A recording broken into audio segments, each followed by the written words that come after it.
അയ്യോ, എൻ്റെ കഴുത്ത്. ആ ആ അവിടെ തന്നെ ഉണ്ടോ?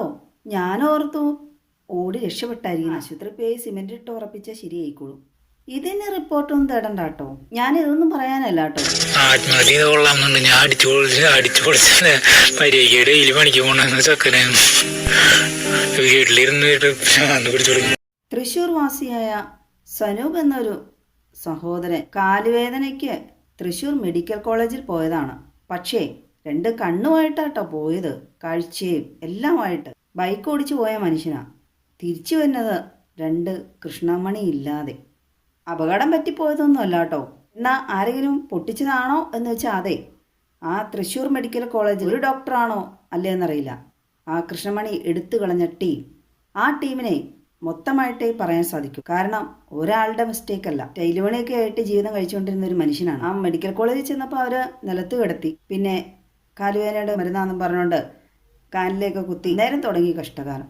പിന്നെ അത് വേദനയായി, നീരൊക്കെ വെച്ച് പ്രശ്നമൊക്കെ ആയപ്പോൾ ആ മനുഷ്യൻ അബോധാവസ്ഥയിൽ പോലെയൊക്കെയായി, ഓർമ്മയൊക്കെ പോയി എന്നാണ്. ആ അബോധാവസ്ഥയിൽ ഇരിക്കുമ്പോൾ അദ്ദേഹത്തിൻ്റെ അമ്മയെക്കൊണ്ട് ഒരു പേപ്പറിൽ എന്തൊക്കെയോ എഴുതി ചേർത്തു. അച്ചടിച്ച ഒരു പേപ്പറിൽ അദ്ദേഹത്തിൻ്റെ കൈരേഖ പതിപ്പിച്ചു. അപ്പം അമ്മ ചോദിച്ചോ ഇല്ലേന്നറിയില്ല എന്താന്ന്. അമ്മയ്ക്കൊന്നും മനസ്സിലായില്ല. എഴുത്തും വായന അറിയാത്തതുകൊണ്ടൊന്നും മനസ്സിലായില്ല എന്നാണ് പറയണത്. എന്താണേലും അമ്മ അവരോട് ഒരു വാക്ക് ചോദിക്കേണ്ടായിരുന്നു, ഇത് എന്തിനുള്ള ഓപ്പറേഷനാണെന്ന്. അതിനുശേഷം പിന്നെ ഈ മകനെ ഡോക്ടറെ അടുത്ത് അവർ നിർബന്ധിച്ച് വേറെ ആശുപത്രിയിലേക്ക് റെഫർ. ഇവരുടെ നിർബന്ധം മൂലമാണ് ആ ആശുപത്രിയിലേക്ക് പറഞ്ഞയക്കുന്നത്. ഇന്ന രേഖകൾ ഒപ്പിടിച്ച് ആവശ്യമായതെല്ലാം മേടിച്ചെടുത്തു. ചികിത്സാ രേഖകളെല്ലാം രേഖ പോലും അവർക്ക് കൊടുത്തില്ല. വേറെ ഡോക്ടറെ അടുത്ത് ചെന്നപ്പോൾ അയാൾ അതിലപ്പുറം ഡോക്ടർ പ്രവീൺ എന്ന് പറയുന്ന ജില്ലാ ആശുപത്രിയിലായിരുന്നു തൃശ്ശൂര്. അപ്പൊ ആ ഫയലിലൊരു ഡോക്ടർ ഒപ്പിയിലായിരുന്നു. ഒരു റൂമിലായിരിക്കണ്ടായിരുന്ന. ഞാൻ കടന്നു ഈ ഫയല് കൊടുത്തപ്പോ വേറെ ഒരു സ്ത്രീ 200 രൂപ കൊടുക്കണ കണ്ടു ഞാൻ.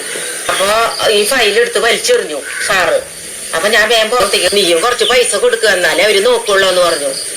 അത് കഴിഞ്ഞിട്ട് ഞാനും എന്റെ ഭർത്താവും കൂടി ഞാൻ കൊണ്ടുപോയി 1500 രൂപ കൊടുത്തു. എന്നിട്ട് വെച്ച് ഇങ്ങോട്ട് പോന്നു.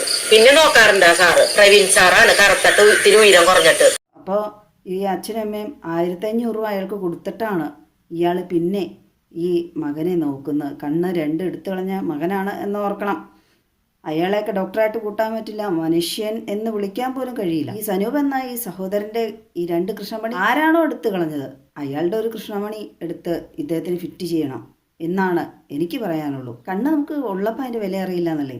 ആ ചെറുപ്പക്കാരനാണെങ്കിൽ 1ാം ക്ലാസ്സിൽ പഠിക്കുന്ന ഒരു കുട്ടിയുള്ളതാണ്. ഈ സനൂപിനും കുടുംബത്തോടും മോശമായി പെരുമാറിയ, കൈക്കൂലി വാങ്ങിയ ആ ഡോക്ടറെ പിരിച്ചുവിടണം. പിന്നെ ഏറെ അത്ഭുതപ്പെടുത്തുന്ന കാര്യം എന്ന് വെച്ചാൽ സർക്കാർ ആശുപത്രികളുടെ അനാസ്ഥകൾ വരുമ്പോൾ അതിനെ ഇടയാക്കിയ ആൾക്കാരുടെ, ആ ഡോക്ടർമാരൊന്നും ഒരു ഫോട്ടോ സ്ഥലത്തും കണ്ടിട്ടില്ല. ഇരയാക്കപ്പെടുന്നവരുടെ ഫോട്ടോയും അവരുടെ കുടുംബക്കാരുടെ ഫോട്ടോയും അവരുടെ ഹിസ്റ്ററിയും ജോഗ്രഫി സകല സാധനവും ന്യൂസുകളിൽ വരാറുണ്ട്. അതുപോലെ തന്നെയാണ് കേട്ടോ ഇപ്പോൾ ഈ സനൂപിൻ്റെ കാര്യത്തിലും. കാരണം അനാരോഗ്യ മേഖല ആണെന്നാണ് പറയാൻ പറ്റുള്ളൂ കേരളത്തിൽ. ഇപ്പോൾ 2023 സനൂപിന് ഈ കണ്ണിലെ കൃഷ്ണമണികൾ നഷ്ടമാക്കാൻ ഇടയാക്കിയ സംഭവം ഉണ്ടായത്. അവരെ മുഖ്യമന്ത്രിക്കോ ഒക്കെ പരാതി കൊടുത്തിട്ടുണ്ട്. ഒരു നടപടി ഇതുവരെ ഉണ്ടായിട്ടില്ല. ഇനിയെങ്കിലും സനൂപിന് കുടുംബത്തിന് നീതി വേണം. ഇങ്ങനെയെങ്കിലും ആ സനൂപ് എന്ന സഹോദരന് കാഴ്ച ലഭ്യമാകാൻ സാധ്യമായ എന്തെങ്കിലും പരിഹാരം സർക്കാരിൻ്റെ ഭാഗത്ത് തന്നെ ചെയ്തു കൊടുക്കുക. സനൂപിൻ്റെ കണ്ണിലെ കൃഷ്ണമണികൾ എടുത്തു കളഞ്ഞ് ഉത്തരവാദിത്തപ്പെട്ടവരെ എന്തായാലും സർവീസിൽ നിന്ന് പിരിച്ചുവിടണം. അതിനെ ഇടയാക്കിയവരിൽ നിന്ന് തന്നെ നഷ്ടപരിഹാരം ഈടാക്കണം.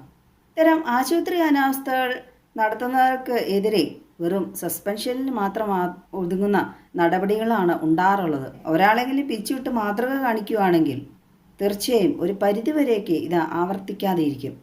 മനുഷ്യന് ജീവന് വില കൽപ്പിക്കും. കണ്ണിന് കാഴ്ചയില്ലെങ്കിൽ പരസഹായമില്ലാതെ എങ്ങനെ നടക്കാൻ കഴിയും? ആധുനിക സജ്ജീകരണങ്ങളോടുകൂടിയ ആശുപത്രികൾ പണിതിട്ട് എന്താണ് കാര്യം? അവിടുത്തെ ഡോക്ടർമാർ പരിശോധിക്കാൻ അറിയാത്തവരും ആത്മാർത്ഥത ഇല്ലാത്തവരുമാണെങ്കിൽ പറഞ്ഞിട്ട് എന്താണ് കാര്യം? രോഗികൾക്ക് ഉപദ്രവമായിട്ടാണ് മാറുന്നത്.